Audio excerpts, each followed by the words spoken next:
Hello, all of you. Welcome to my YouTube channel, English Learning and Chit Chat. Today's video is gonna be a great fun because you're gonna learn a lot of interesting and innovative expressions instead of a very boring and overused expression, "How are you?" and its response, "I'm fine, thank you." Sounds boring, isn't it? Yeah. आज की video में हम यही देखने जा रहे हैं कि इस most commonly used question cum expression how are you और इसके response I am fine thank you की बजाय हम और कौन से नए एक्सप्रेशन यूज़ करके अपनी स्पीच को और अपनी कॉन्वर्सेशन को इम्प्रेसिव बना सकते हैं. But before this please subscribe to my channel and press the bell icon so that you may have an early update of my coming videos. Well, how are you is a frequently asked question that's not always intended to be answered by all means.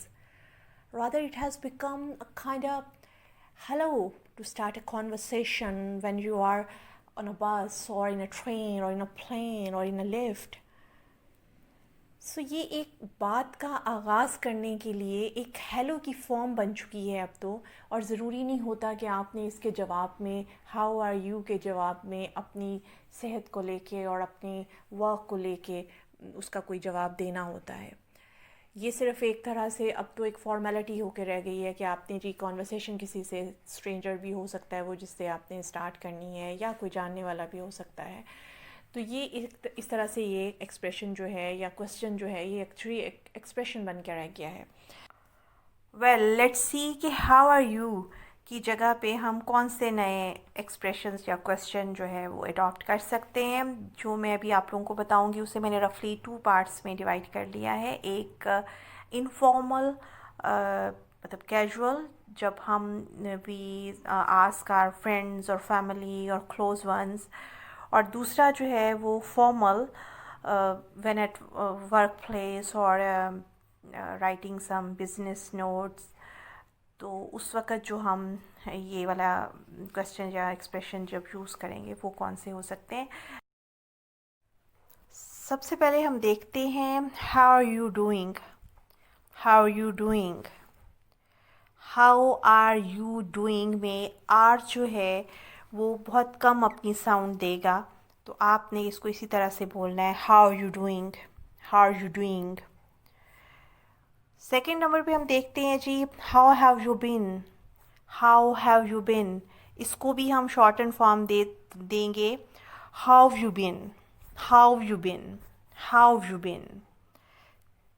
कैसे रहे ये, जब हमने specially जब हम कुछ ज़रा अरसे के बाद किसी से मिल रहे होते हैं, अपने किसी दोस्त से, जानने वाले से, तो फिर हम उसको ये वाला जो है पूछने का हमारा ये तरीका हो सकता है उससे how you been. See next, hey what's going on. Hey what's going on. इसी तरह से नेक्स्ट है व्हाट्स न्यू, और हम ये भी कह सकते हैं व्हाट्स न्यू विथ यू. ये भी ज़रा ज़्यादा देर के बाद जब हम मिलते हैं किसी से तो फिर हम उससे पूछ सकते हैं, और स्पेशली उस वक़्त जब कोई अपने किसी नए कोई प्रोजेक्ट शुरू कर रहा है लाइफ में, वर्क में कुछ नया होने जा रहा है, तो हम उस वक़्त उनसे पूछ सकते हैं कि हाँ भाई क्या नई ताज़ी है. Next is what's up. What's up, what's up, it's very American. All the time Americans are asking what's up, what's up, WhatsApp.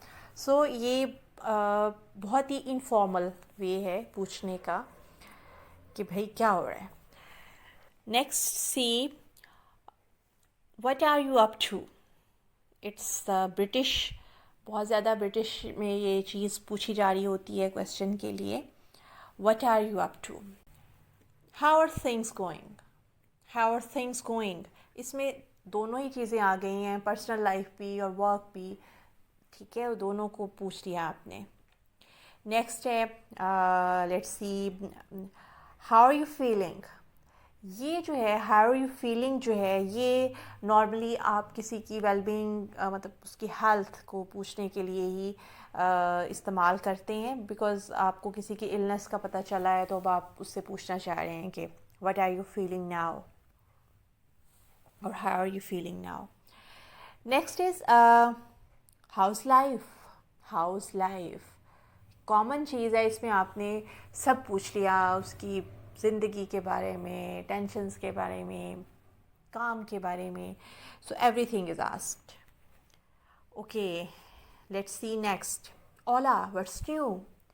अब ये जो ओला व्हाट्स न्यू है, इसमें एच जो है वो साइलेंट है, स्पेनिश वर्ड है, जैसे बिल्कुल हमने अभी थोड़ी देर पहले भी देखा था हे व्हाट्स न्यू. तो ये उसी तरह का है. उसकी जगह आपने बुलाने के लिए ओला यूज़ कर लिया. तो ये तो कुछ कैजुअल वे थे जो आपने किसी से पूछने के लिए उसकी वेलबींग को, उसके काम को, उसकी तबीयत को इस्तेमाल किए. अब थोड़ा से फॉर्मल देख लेते हैं. फॉर्मली अगर हम किसी से पूछते हैं तो वेरी कॉमन यूज्ड है ये भी. That is how do you do. How do you do. Howdy. इसको हम इसकी एब्रीविएशन जो है वो हाउडी के से भी कह देते हैं इसको. ठीक है, बट वो तो बहुत इनफॉर्मल हो जाती है. लेकिन ये हम फॉर्मल वे में जब पूछते हैं किसी से हाल, तो फिर how do you do. Next है are you well. Are you well so British. Are you well all the time हो रहा होता है वहाँ पे. आपका काम अच्छा जा रहा है, आप खुद अच्छे जा रहे हो, तो वो बहुत ब्रिटिश जो है वो इसको यूज़ कर रहे होते हैं, are you well. Next is how do you fare. How do you fare. How do you fare normally तब होता है कि जब आपको लाइफ में कुछ नया, मतलब कुछ प्रोजेक्ट होता है आपके पास कोई, उससे जब आप निकलते हैं तो फिर ये क्वेश्चन बहुत मज़े से मतलब किया जाता है. या फिर कोई एग्ज़ाम्स चल रहे हैं आपके, तो तब भी ये क्वेश्चन पूछा जा सकता है. या लाइफ में इसी तरह से कोई बड़ा इशू चल रहा है, उसको आप हल कर रहे हैं, सॉल्व कर रहे हैं, तो उस दौरान उसके लिए भी इस क्वेश्चन को किया जा सकता है. नेक्स्ट इज़ अगर कोई बीमार है तो इस तरह से फिर बाकायदा आप उसको किसी की इलनेस को के बारे में जब आपको पता चलता है, तो आप जब उसकी हेल्थ के बारे में पूछना चाहते हैं, तो that is simply house your health. House your health. ये भी फॉर्मल वे में आता है जब आप किसी से उसकी हेल्थ के बारे में पूछते हैं. वेल, अब तक तो हमने ये देखा कि हाउ आर यू की जगह पे आप कौन से और वर्ड्स के साथ एक नया एक्सप्रेशन दे सकते हैं, बजाय इसके कि हर वक्त ऑल द टाइम आप ये यूज़ कर रहे हो how are you, how are you, how are you. अब हम ये देखते हैं कि हाउ आर यू के रिस्पॉन्स में नॉर्मली हम लोग यही कह रहे होते हैं I am fine thank you. ये एक फॉर्मेलिटी, उसने पूछने वाले ने फॉर्मेलिटी निभाई, आपसे पूछा हाउ आर यू, और आपने आगे फॉर्मल सा एक उसका जवाब दे दिया कि भी आई एम फाइन. तो इसकी बजाय I am fine thank you भी it's also being too boring and it's also being over used. So हम इसकी जगह भी कुछ नया ले लेते हैं, कुछ नए expressions. Let's see first. I'm doing well. How are you? I'm doing well. Okay. Next. I'm good. I'm good. Simply आपसे किसी ने पूछा, आप आगे से जवाब दे दें I'm good. हाँ, one thing to note is कि आपने I'm doing good नहीं कहना, because I'm doing good means you are doing some very good jobs, like you are helping the poor, you are doing charity, you are being helpful to your mother in home task. तो ये जो होता है ना doing good, ये बता रहा होता है कि आप कुछ अच्छा कर रहे हैं. अच्छा मतलब जिस तरह से भी मैंने आपको अच्छाइयाँ बताई, तो जबकि पूछने वाले का मतलब ये आपकी अच्छाइयाँ पूछना नहीं होता, बल्कि उसने तो आपसे सिर्फ आपकी एक फॉर्मल सा आपसे पूछ लिया है कि हाउ आर यू, आपकी थोड़ा सा सेहत के बारे में या काम के बारे में. तो बस I am good. Next, I am great. बहुत अच्छा चल रहा है लाइफ में तो कहें आई एम ग्रेट. क्यों नहीं, जब अच्छा जा रहा है तो फिर कहना भी चाहिए. ओके, अगर कोई इस तरह से फिर पूछ लेता है आपसे how is it going, not bad. Not bad, जिसको आप बोलेंगे नॉट बैड.